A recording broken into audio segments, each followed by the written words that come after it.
and welcome back everyone. Laure here, and Rogue won another game today, and it seemed like an easy game. Do you agree? I mean, our draft was a bit like we just had to farm early game because then we locked in Pantheon Elise. We are actually quite experienced play against it because we already played against Pantheon mid lane against XL.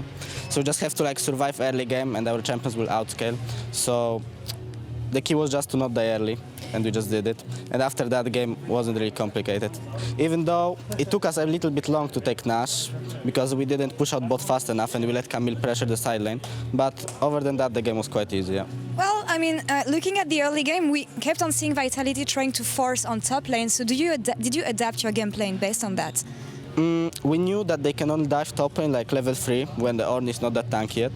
And we covered him at that timing. But after that, it was just like Ornn was tanking the dives and we were like trading sides, getting the Drake or stuff like this.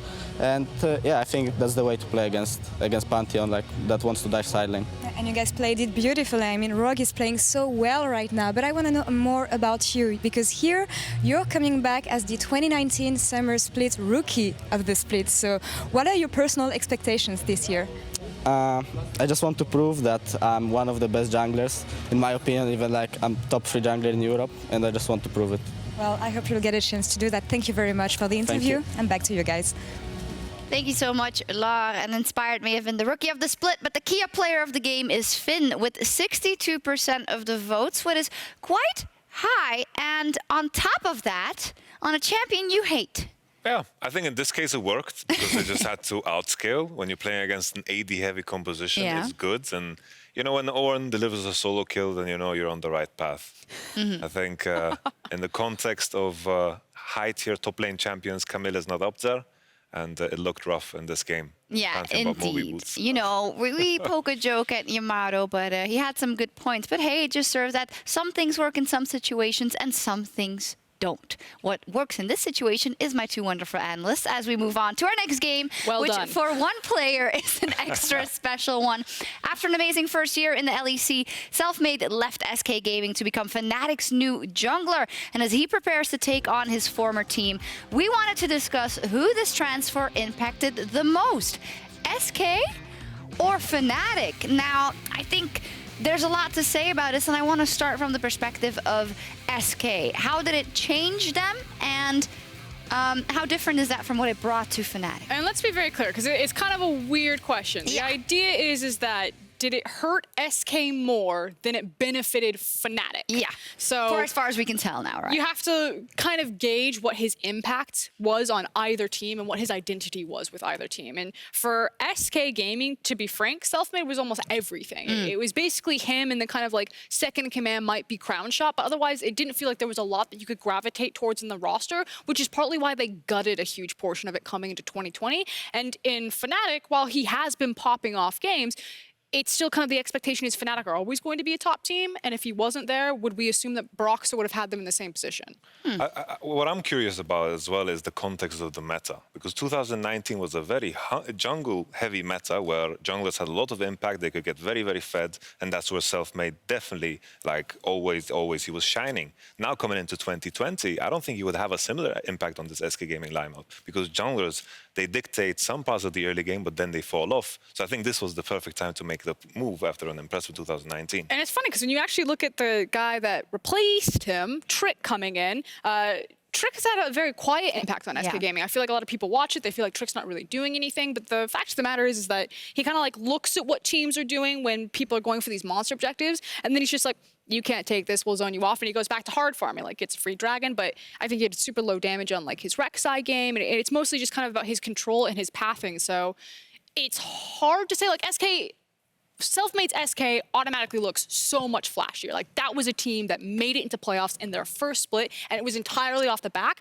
I don't know if Trick's SK do the same thing, so I'm already leaning towards losing SK or losing Selfmade on SK was probably like the bigger difference maker. Yeah, and it is hard to say, and we're not trying to spread the gospel here. Of course, we also realize that the meta has changed, that there's different things you have to get used to when you're working with more rookies on your team. Trick apparently does a lot of calling for SK Gaming as well, so that has to be taken into account. But let's look at now Fnatic and what they've gained. And you asked the question, hey, well, would they have been in the same position with Broxah? In terms of wins and losses, Probably, right? Because that Fnatic team would just have still been at the top of the table. But now let's look at their ceiling. Has that changed for you with Selfmade in the lineup? I think, you know, the ceiling that Fnatic reached before was definitely, like, they reached a point where they just need to play through bot lane. They couldn't figure out how to play through the mid 2v2. They couldn't figure out how to play through the 2v2 top lane either. Now with Selfmade, all of a sudden you can expand beyond that. You don't need to fall back on just playing through Rekkles. All of a sudden there is a 2v2 to talk about. All of a sudden Bwipo gets attention, and I think Selfmade is filling that role perfectly. I think Fnatic can become more and more diverse as time progresses. Yeah, but I almost want to put like a placement on it. Because the thing is like Fnatic have caps, they go to a world final. They lose caps, they still go to worlds, they get to knockout stage, they run into the team that wins it all, and then they get pushed out, but they take a game. So maybe theoretically like, oh, better than what G2 did with that 0-3. But now I'm like, okay, SK Gaming might scrape into playoffs. But if Selfmade and Nemesis can take Fnatic back to a world final, then before when I was like, I think Selfmade on SK, that was like the bigger loss. Now if it's like world final potential with like you said, that potential ceiling, I'm like, no, Fnatic taking Selfmade's much bigger now. Yeah, of course. If you're going to put it in that regard, then making it to a world final would always be bigger. But I think that is kind of what I want to take away from this, is the fact that we don't know yet for Fnatic. And there is a part of me that is inclined to say that a mix-up was good in the end. A mix-up is good for this team. We heard it yesterday with Bwipo. The honeymoon phase is there. We're learning new things from each other. He's taking the lead. Selfmade is making us do all these plays. So that must be a good thing after all. I think definitely with the jungle role, you're always defined based off of what your teammates give you. Yeah. Right? He's on a team now with a lot of great players. Honeymoon phase, fantastic. We're worried about the personalities. But the bottom line is he's working with very strong laners, aggressive laners. And I think a jungler has so much more to explore. I think on SK, he was covering for weaknesses. Now he can definitely highlight strengths. And I think this just changes the whole mindset for a jungler. So it isn't about SK or Fnatic. In the end, it's about what can Selfmade get out of all of this. Yes. Yeah. We basically saw that yesterday. Like, Kadril cast that game, kind of walks through Selfmade's decision-making. Bwipo then gets on PGL with you, and he's literally like, yeah, it was Selfmade that was calling all of that. And again, Broxah, a super talented jungler, but we never really credited Broxah with the same creativity that I think we saw out of Selfmade in that one game. And yeah, it's limited tape, but if that's the potential where Fnatic already looking so much more cohesive, that they have that mid-jungle synergy, that they have that top jungle synergy, I'm like, damn, Fnatic are looking on fire right now with Selfmade. Looking exciting. Let's see if Selfmade can make a statement with his new team as we leave it up to our casters for picks and bans. What? You know, Trevor, you were right. Drakus and I were really condescending. We should have known that, given that you are, I don't know, hundreds of thousands of years old, just like the Elder Dragon, you probably would have understood the Drakes a little easier than we did to explain. For years, I've been doing segments telling you how much I love dragons, and the thing that you go to is the age. That is ridiculous. Honestly, like, when I look at that and I look at you, like, it's uncanny.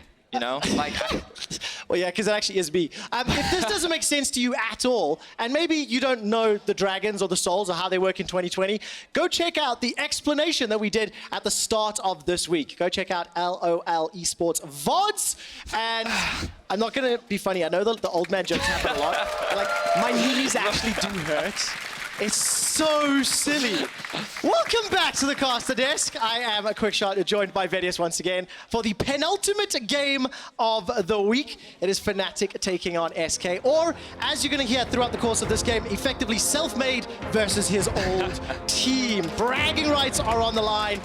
So let's see what he can do. We're jumping into picks and bans, and the question is, what will the priority be? SK, of course, are on the blue side for this matchup, and the first ban that's going to come out is the set. So clearly, this champion is being respected. You can see the laugh on Bwipo's face. He's like, that's a shame. We heard yesterday in PGL how much of a fan of the champion that he is, but it looks like SK actually just focusing on some of the power picks. Syndra also being taken off the board. I wonder if they will deny Selfmade the Gragas, or if they'll look to first pick it themselves. Well, Gragas is going to be taken away by Fnatic instead, removing that one from Trick. Hearing a lot of people talking about it, praising it.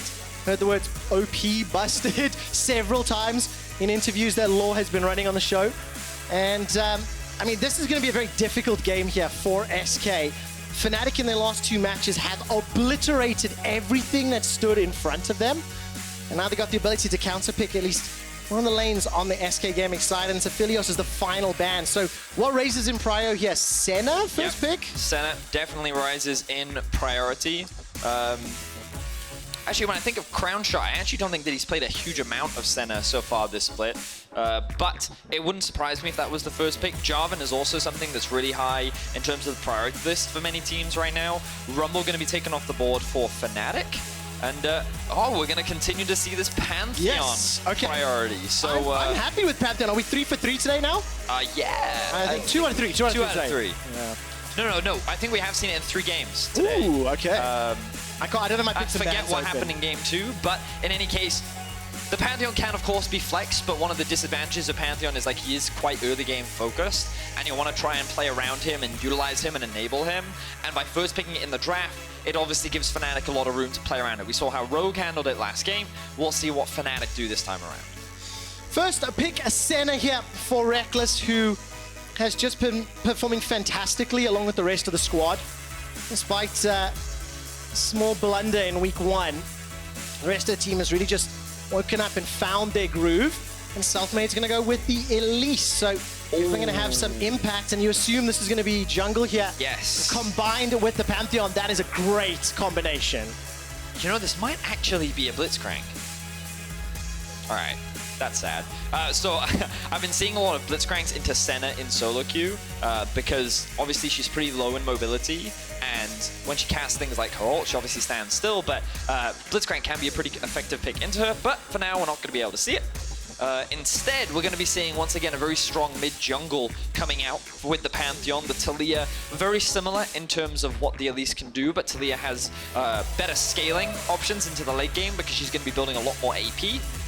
Right now for Fnatic, by going for a very aggressive jungler in the Elise.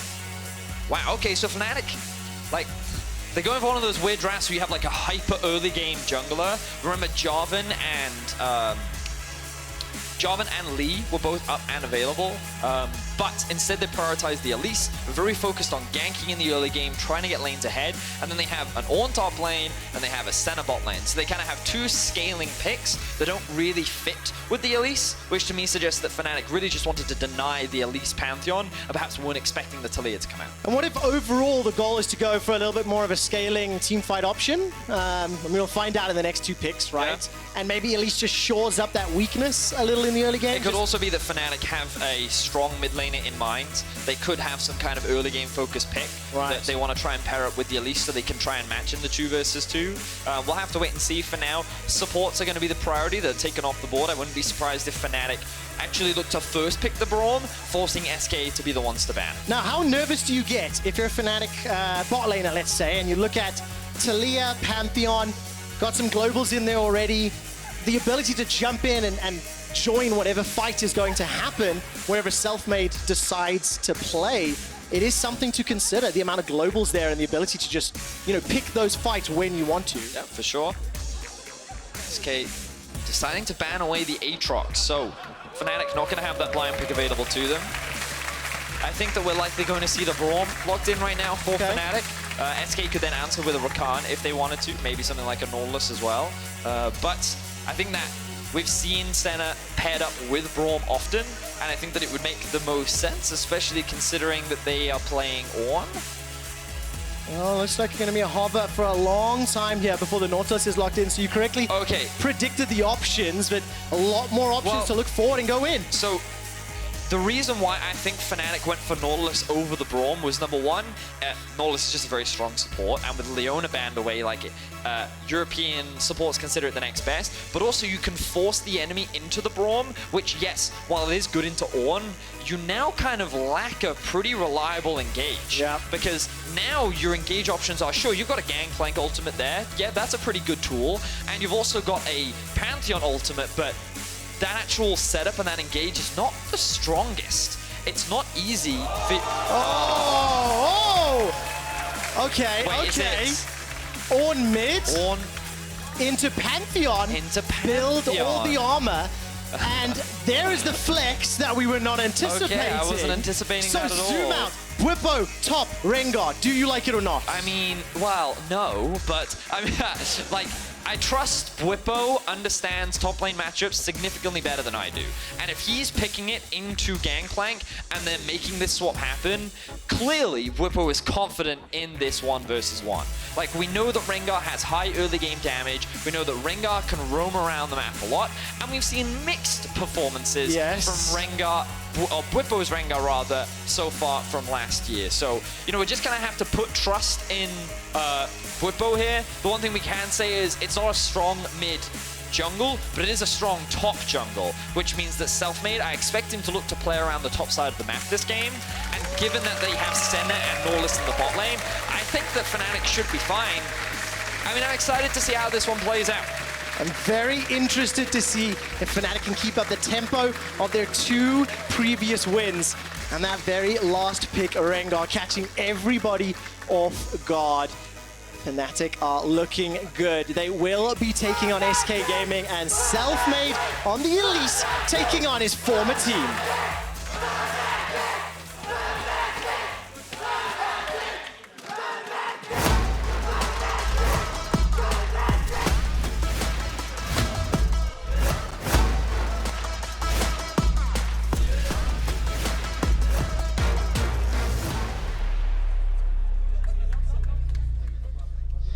And welcome back to a second last game of the week here. Little quick tidbit for you. Not only was the Rengar and the Ornn shenanigans there to catch us off guard, but Hilly is playing his first LEC Nautilus game. What? Yeah, that's right. No. Stats team just pinged me, and they've let me know. Wait, how many years has Hylissang been playing now? Many, many years. And you're telling me he hasn't played Nautilus once? Apparently so. Apparently so. That's what the stats team a troll. are feeding me. And we'll get to take a look at what his performance will have this game. But I think I'm much, much, much more excited in the top half of this game. GP Taliyah Pantheon into Rengar, Elise, Ornn. All right, so I kind of want to bring our attention back to the mid lane. We talked a lot about the mid lane last game, and we will be following the junglers a little bit in this game as well.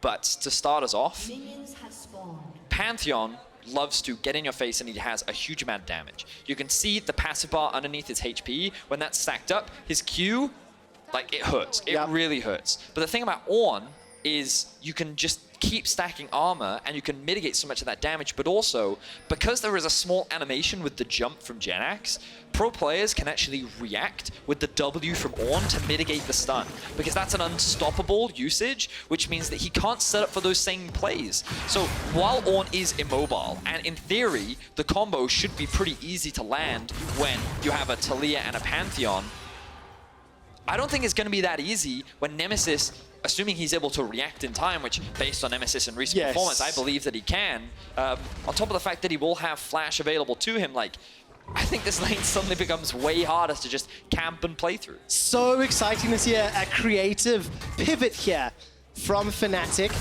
in their 4th game on stage. And also interesting, if anybody watched PGL last night, Bwipo was so animated and so exciting. And he was talking a little bit about the team dynamic and how it's sort of shifted from last year to this year.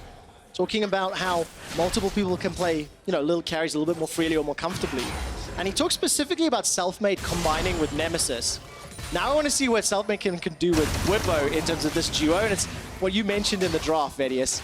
As it stands, Selfmade's clearing his jungle, started bottom, moving top. So we're seeing both junglers kind of match. Trick is going to do a red into blue into Gromp, whereas Selfmade has done a blue into Gromp into red. So they've both taken, you know, very similar paths. What's surprising is that Selfmade is immediately pathing towards the bot side of the map. Taliyah's clear is pretty fast, and she also does pretty well against large camps too. Which means that there is the risk that she's done a full bot side clear and could look for a potential bot gank. So Selfmade is in a position where he can cover, and now he spotted Trick. Yeah, look at the mid lane and the bottom lane, though, both of them very extended. Selfmade gets the first ticks of damage onto Trick, and as Nemesis, Rekkles, and Hilly are shoved all the way forward, if anything happens, if any altercation breaks out, they will be able to be the first people to move. But look at this. Let's look at the minimap real quickly. Top lane, pressure. Mid lane, pressure. Bot lane, pressure. This is like a jungler's dream. Selfmade can do literally whatever he wants, and he has the freedom to just invade on the enemy jungle, knowing that he's guaranteed to have that same level of safety, because his laners should always be able to move first. Yeah, absolutely the case. Sort of what you, again, were alluding to during the course of the draft. Selfmade now hopping over the wall. Well, he wants to, but there's no Krogs there. There we go, thank you. I literally turned my attention straight to Trick and didn't see. He's going to get spotted, So flash that's in. an engage from Hilly, and he's going to get caught up by the shove, and he's still going to be able to escape. I think the dredge line tagged the wall before the unraveled Earth. That's what it looked like to me. Because he did that Spider-Man pull from I was so long range. confused, but yeah, good spot there, Quickshot. I thought that like, wait, is there a Tristana ult in the game somewhere? But no, you're right, he was able to land that hook onto the wall, so he didn't get knocked into the team of SK. That could have been very dire for Fnatic, but they were able to get away with their lives. If this were a legacy game, if we were shoutcasting like 5 years ago, we would then discuss dredge line mechanics. Would we? Yeah, for sure. Just like when the new GP came out, it would be barrel mechanics. And that was like a legitimate thing that we used to talk about. So on Hilly's first ever game, he's got it. I'm sorry, hold on. I actually did not see that because I was looking at Vedius. I literally did not. I was talking to Vedius. Let's talk knife mechanics, shall we? Let's talk knife mechanics. What did he do? When one knife goes into the back, right, the other one swiftly follows, and it turns out that a pirate can't handle it. So, Bwipo, he just murdered Sacre live on air, right? Like, it's... I hear the sirens in the background, Quickshot. He wasn't expecting that. But here we are, the mid lane game. All right, Nemesis does get caught out, doesn't flash quickly enough, and Trick is able to respond for SK. Very good setup there, combining with Jenax's stun. I think Nemesis's Bellows Breath, I believe it was on cooldown. He wasn't able to escape. Okay, look. So, well, I missed this. Here we are. So, again, knife mechanics, right? So he knifes the barrel first, and he has the full stack of his passive, right? There's one knife, there's the bowler. Oh my Second knife, word. third knife, right? Like, it's a 3-knife attack. What can you do, right? Anyway, back to the mid lane. You can see that Nemesis, I'm not sure if his Bellows Breath was on cooldown or not, but he wasn't able to use it in time regardless, which meant that the stun comes through, the knockback comes through, and this was the combo that we were talking about between the Taliyah and the Pantheon. Devastating if that initial stun comes through, because there's very little that you can do to get out of that situation. All so right. 1-for-1 trade overall, SK with a slight gold lead for now. Yeah, let's take a look at the items really quick. Bwipo, double Dorans in the top lane, triple Dorans, a Crownshot down in the bottom lane, and Nemesis has access to call the Forge Guard. Level 5 for Trick, level 4 for Selfmade. I'm just trying to track where they're going to be heading next. But I'm glad to see SK with a successful kill in the mid lane. Nemesis on that Ornn was theoretically going to become a real problem for Pantheon, and you see how easily he was controlling the wave. So I want to see just how often or what Nemesis can do as the minutes play out. So one thing we haven't talked about yet is Gangplank's impact in games. And the thing that makes his ultimate very obnoxious for a lot of AD carries, as we see Sacre very afraid. Cue the Jaws Bwipo. music. I just want to know, Chris, if Bwipo kills Sacre a few more times like that, we need to see an edit with the Jaws shock. Dun dun dun dun dun dun dun dun. Not this time, Bwipo. Yeah, I mean, they're full health, Quickshot. I don't think he's going to kill him just yet. He did it 80% health a second ago. Yeah, I mean, for sure, but that 100%, 80%. Significant Okay, difference. okay, But anyway, I I accept got to that. get this Gangplank point in, because I'm probably not going to get a chance later this game. Gangplank ulti makes AD carries' lives very difficult because he creates this huge zone, which means the AD carries, if they're in the wrong position, either get chunked out or they get zoned from the fight. Senna is a pretty unique case because her range scales throughout the game. When you get into these late game team fights, she can actually stand on the other side of the Gangplank ultimate and still hit the opposition. Oh, really nicely done from Hilly. Now they just used the Hex Bash over the wall, but to his death, Trick was waiting in the wings. And Crownshot is able to pick up the kill. Now, Sacre chose not to use his Gangplank ultimate there, which means that they will have... Well, he's actually going to use it for top lane because he has to. But great gank that we're seeing once again from Trick. He makes a successful play in the mid lane. He makes another play happen in the bot lane. And he punishes the fact that Hylissang did not have his flash available. So great stuff that we're seeing from Trick in the early game. Yeah, absolutely. And now with the Gangplank ult down and the fact that Trick showed in the bottom lane, Selfmade and Fnatic are going to move in to secure themselves the dragon, and this is sort of the story of the game coming into it. Looking at the @15 stats, kills plus assists at 15. Selfmade was second best of the junglers to 7th for Trick, but he started off really well. The combination CC with the shove from Taliyah is just working out exceptionally well, and it's giving them some tools to play with as we move forward in the game. Yeah. I'm kind of thinking about like scaling, right? Right. It's a bit of a weird one because Ornn is mid lane. Bit of trading back and forth. Nemesis just does not care. But when I think about Senna in the late game, really strong AD carry, right? Rengar, I think his ability to one-shot champions in the late game does definitely become relevant. And you kind of look at Crownshot and I don't think Braum is necessarily going to be enough to stop it. He does have exhaust, so that could be an influence factor, but it's a weird one for me, Quickshot. I can't say with conviction that I think Fnatic for sure have the strongest scaling comp. Dun. Flash away from Crownshot. But that already gives you an indication. Does this help your conviction I mean, at all? so this is the thing, though. I kind of think on paper that Fnatic should have a better scaling comp, but you kind of look at SK with the Gangplank, and they have Taliyah as well, both very relevant in the late game. I'm really interested to see how this game progresses, because right now SK kind of seem to be the driving force in making a lot more of the plays happen. They're moving around the map. And I wonder at what point Fnatic will start to look to be more aggressive. But then I've got a follow-up question, because now you're just talking sort of champions on paper.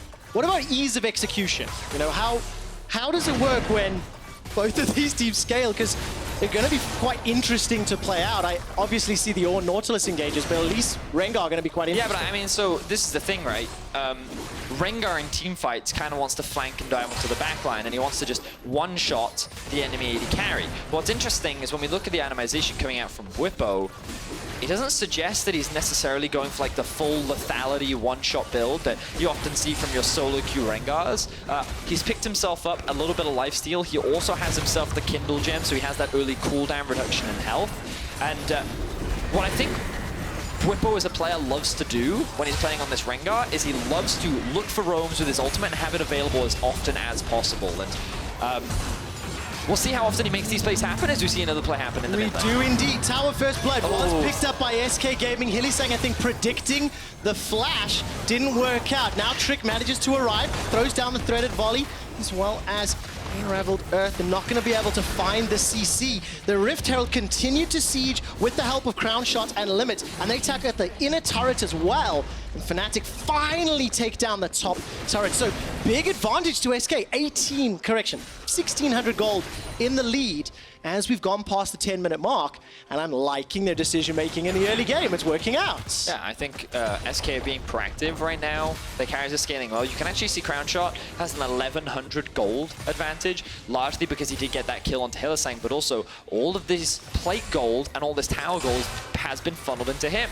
I think that means that Mist Fortune is going to hit a much stronger spike in the mid game because Rekkles is still going to be stacking up his Mana Mune, and he hasn't completed his lethality item yet. So I honestly feel that in the mid game, Fnatic kind of have a damage trough, and they kind of have to wait. Their best bet is to look for picks on a side lane, which they have to be careful of because again, double globals. Yeah. So Gangplank ultimate and the Pantheon ultimate will make it harder if, I don't know, Bwipo tries to kill Crownshot in a side lane. And also just seeing Rekkles there, using the mist to disguise the engage, just starting to put some more pieces together. Rengar, Elise, Nautilus, Ornn hiding in the mist, coming to move towards you. If SK are out of position, that is going to be so easy for them to set That is a pretty up. cool...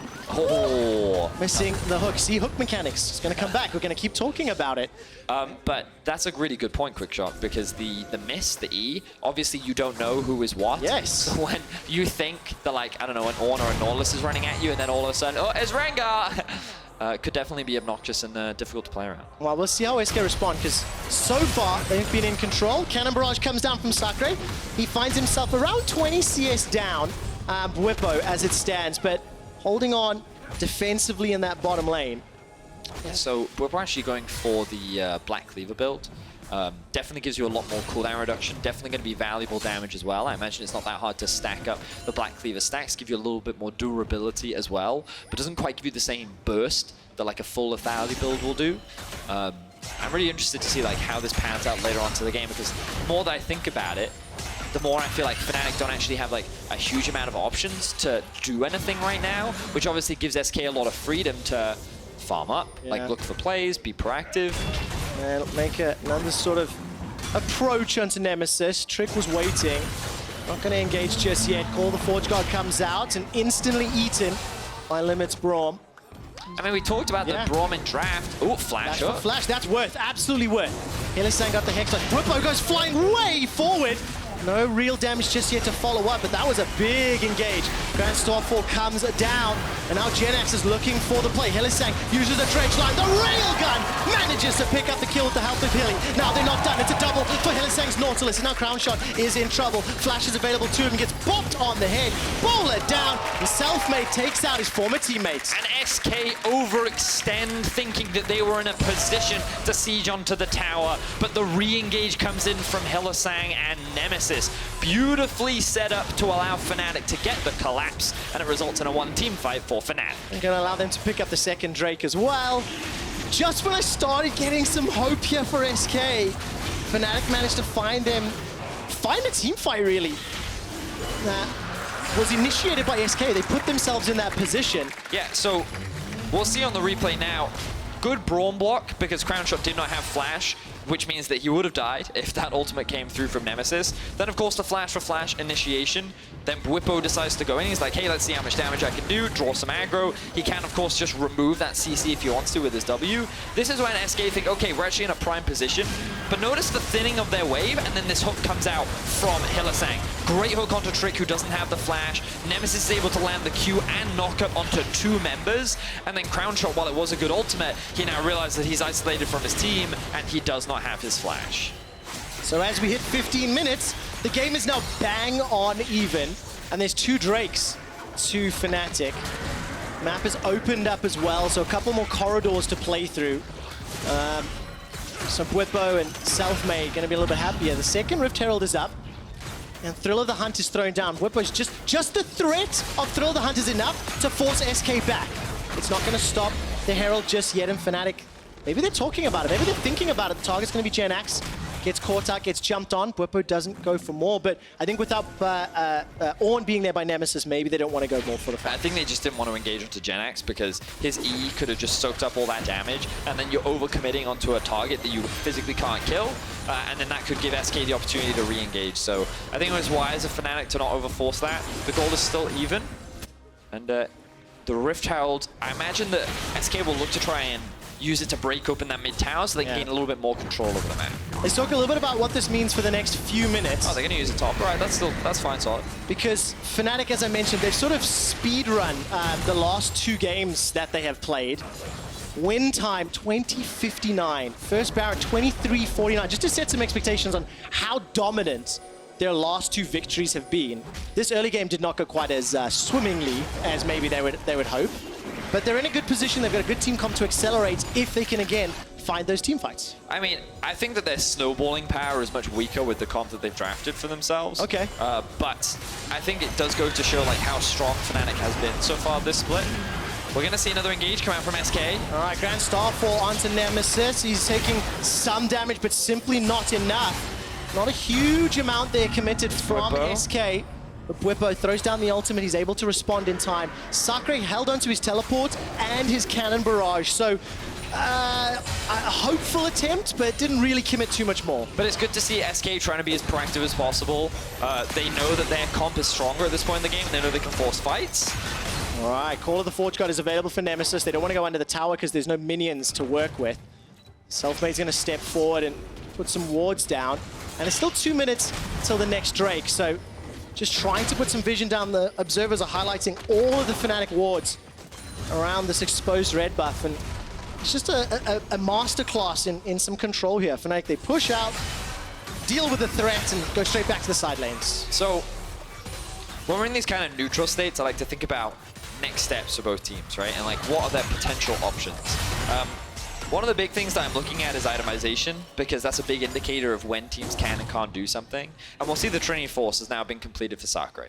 One of the problems that Sacre has is that he is 2 levels behind Bwipo, and with not having level 11, he doesn't have his ulti available. Oh, sorry, he does have it upgraded, exactly.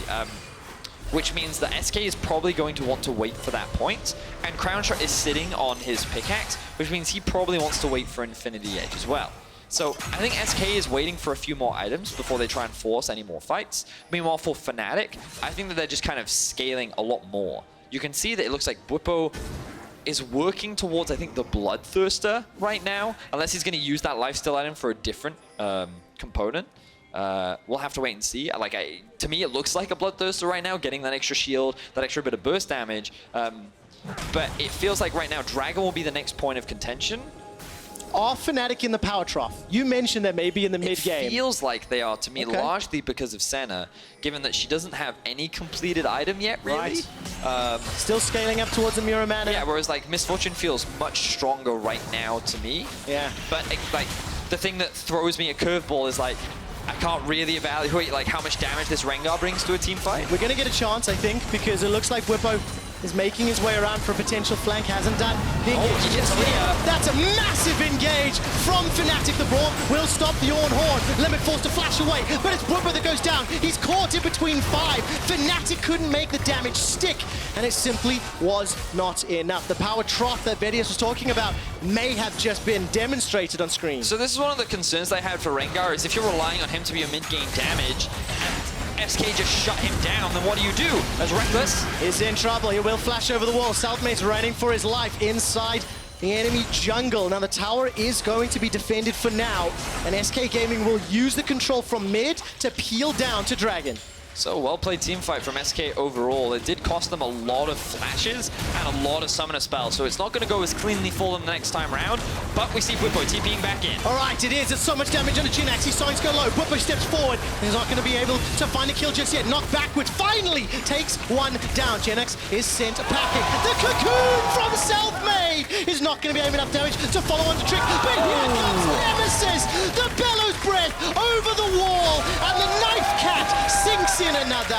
Fnatic with the secondary fight take it all. And Fnatic crush SK once again.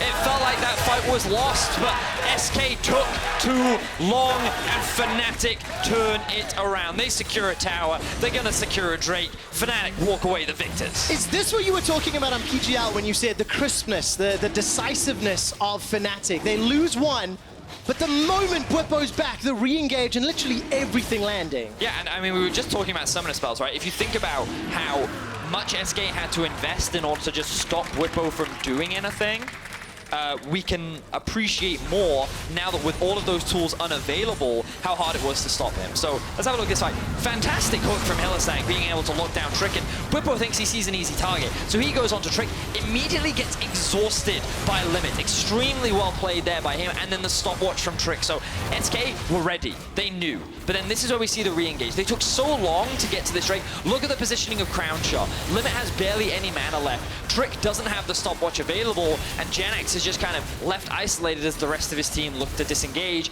and then we get to see a great flash coup. But here, this is the creme de la creme from Nemesis. He flashes in, gets the knock, but we don't have time because Bwipo's solo killing Sacre. He is for now. There is support coming down from Trick, but look at the damage. What? The Ornn Horn does it, seals the deal. Now that's a golden Trick once again. He doesn't need to run. They fancy themselves another fight. Knock back from Nemesis. SK don't want this. Glacial Fissure comes down. Bwipo finally taken out. Hilly has arrived just a little late to the party. But that looked like a 2v4 that honestly felt like it could have gone for now. I mean, I was sitting there looking at Nemesis and he was like, I'm a blacksmith, baby. I don't need to back off from this fight. And then he's like, nope, wait, there are 4 of you. Actually, Knife Cat, you're on your own. And then he was out of there. Well played, though, from Fnatic. I think they ended up trading 1-for-1 overall. They get the flash out from Sacre, but while that action was happening, Selfmade was setting up this vision. He's gaining control over the river. Hylissang. He's in trouble, and look at those hook mechanics, managing to get himself to safety. Support from Rekkles as well, and Selfmade still sitting deep. I mean, a couple of wards to play with, and yeah, now Baron's going to be the next target. Yes, but we got to bring it back to the Rengar build. Okay, right. Because he's gone Essence Reaver. Right. So he's going full CDR. He's like, I want my ultimate available as often as possible. Currently, his ultimate has a cooldown off. You'll get there. It physically will not let me click on the Rengar because he's dead. Use the keyboard. It's Q. Press Q. Nope, he's dead. Okay. Anyway, let's have a look at this replay. So, 2-level advantage for Bwipo. We get to see him all in on Sacre, and you can see how he just, like, there's very little that the Gangplank can do in this 1-versus-1. He's slowly just getting chunked out. The ultimate comes in from Senna, and Trick thinks that he's saving his top laner here. He doesn't realize the Nemesis is going. And at this point, I'm like, Nemesis can for sure 1v3 this fight. But it's when he realizes, oh wait, no, Braum is also here, we gotta back out, that he's like, yeah, okay, sorry dude, I can't afford to fight this. I got stuff to Smith. He does indeed, and talking about Bwipo, who was running away there. At level 13, so his ultimate rank 2, it's a 54-second cooldown for Thrill of the Hunt, waiting for it to get to max rank. Less than a minute. That's what 54 seconds Yes. mean. You have a head for numbers, my boy. You're welcome. But what does it mean, Vedius? It means that he could use his ultimate as often as he wants. Like, he could use it right now, and it'll be back up in time for the next fight. Like, he's eyeing Pantheon. Like, I love the Zhonya's Rush from Trick. While it does reduce your damage, it also helps you mitigate some of the pick potential. Oh, it's the combo. Oh, wait, never mind. Bwipo's not in there. We got baited ourselves. He could have been. The threat, the implied nature that he could be there. Oh, his ult is up. But also remember, we saw actually the threat of Bwipo's ulti just pushing people away from Rift Herald. Yes. Many minutes ago. And now the whole game state has shifted. It felt like SK were dictating the pace and we're in control and we're pushing Fnatic around. Yeah. Because now we it's up see to Fnatic. now we see Rekkles does damage now. Oh, yeah. Like, he's strong. So that trough that we were talking about is definitely not an issue, and I think the Fnatic can feel way more confident in these fights. Here it comes. Oh, another fantastic dredge line. Trick uses that hourglass you just talked about, Vedius. That's a 3-man knocker from Nemesis. His Ornn has been impeccable. Jenax jumps into the back line, but he needs more support. Nemesis is currently holding off 4. He will finally go down to Crownshot, and there is no reply from Fnatic. Jenax got out with his life. It was a battle of the front lines where... Oh, hook lands. It does indeed. The shield is up though. Limit blocks a lot of damage. Rekkles continues to step forward. His Hilly now will get burned down. Bwipo leaps in forward but is exhausted instantly. Look at that heal from the battle roar, but it's not going to be enough to pick up any kills. Another to SK. I think that when Fnatic don't have Nemesis, they can't afford to commit to these fights because they need that front line to play around. They need more of these extended fights, and like, it feels to me that Bwipo is struggling to have an impact in these 5v5s as Selfmade could get caught out here. Yeah, he does. Flashes over the wall, but it has bought some time. Rekkles is in range, got flash available. There's a teleport now coming down. This is Nemesis. Flashes up 2. No ultimate. This is a very slow Baron thus far. Nemesis can jump into the pit, and it looks like he's going to. The Rupture has just been thrown in. That's the flash. That's the bellows. The burn through. Rekkles gets a double. He's looking at SK for more. The Baron has been elicited. It's going to be Penta. That's a triple. Quadras on the cards. It's stolen by scumbag Selfmade. But the Baron is gift wrapped for Fnatic. Everything about that play was Nemesis. This guy TPs into the fight, flashes into the pit, and just tacks up everyone from SK to allow Rekkles to do what he's wanted to do in every fight. Just last hit the opposition from a mile away. Beautifully set up from Nemesis. It's gonna be the Baron for Fnatic. It's gonna be the Dragon Soul for Fnatic, and they couldn't ask for more. No, they literally could not. 4-0-8 for Rekkles at the end of this fight, but you have to track Nemesis. Yeah, just watch him in this fight. So he sets up with the Q. Rest of SK appreciate what could happen. Only one person gets knocked up, but he sets it up for limit, going extremely low. And just notice how he's keeping SK tracked in the pit. So Rekkles, he's untouched. No one can get anywhere near him, so he can just clean up this fight from the backline. He wanted to get the Penta. The Quadra gets stolen away from him, but it doesn't matter. It wasn't about Rekkles. It was all about how Nemesis set that one up to allow Fnatic to steal the Baron. I sincerely hope on the team comms they were yelling Penta, Penta, Penta. I mean, it's a safe bet, right?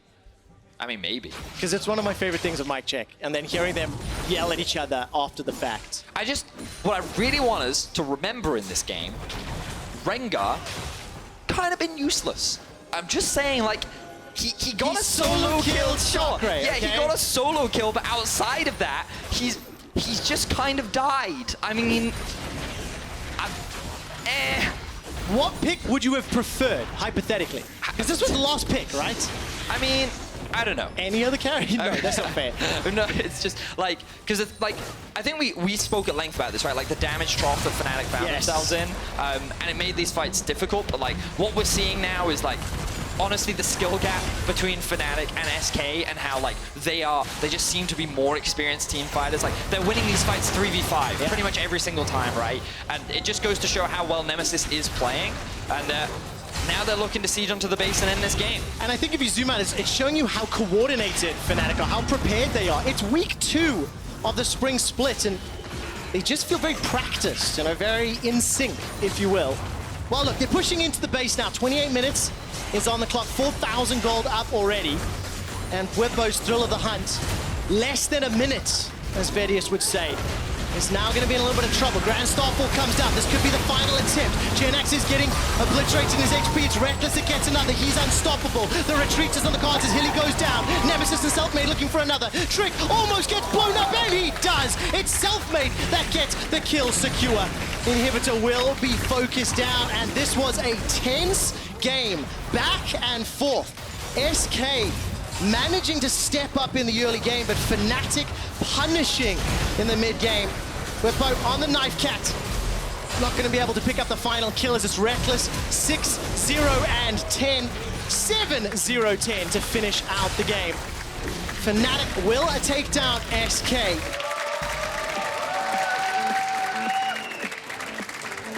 That was a really fun mid-game. I mean, it definitely was a fun game.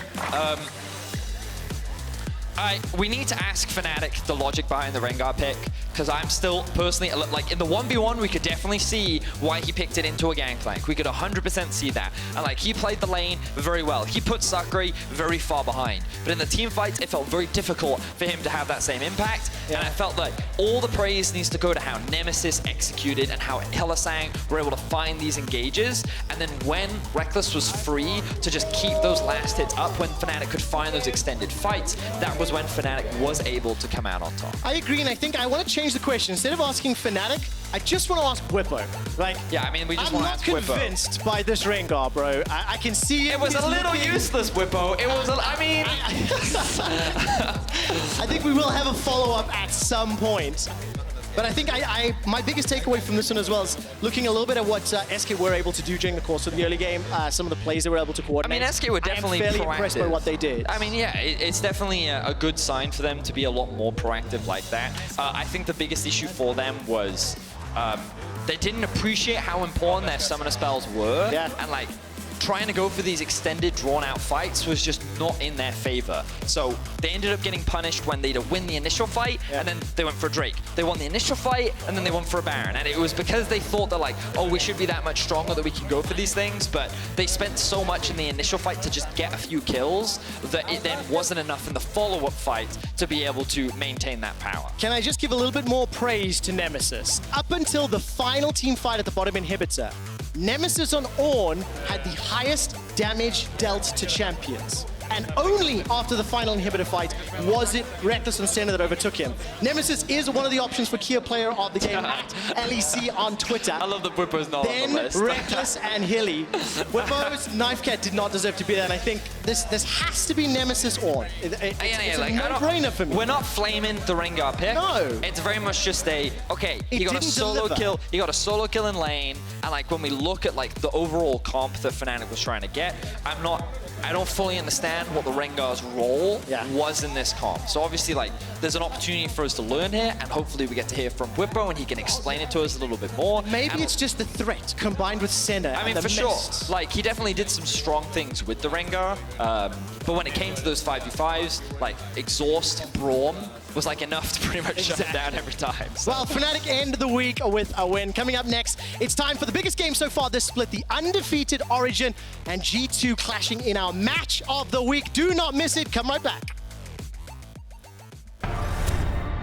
When I look at Origin, I see bunches of washed-up players, so... I think Origin is such a scary team this split, mainly because all our players haven't won a championship before. And we just want to prove that we can win. I'm just kinda want to prove that we are the better team, we are the best, and they cannot match with us.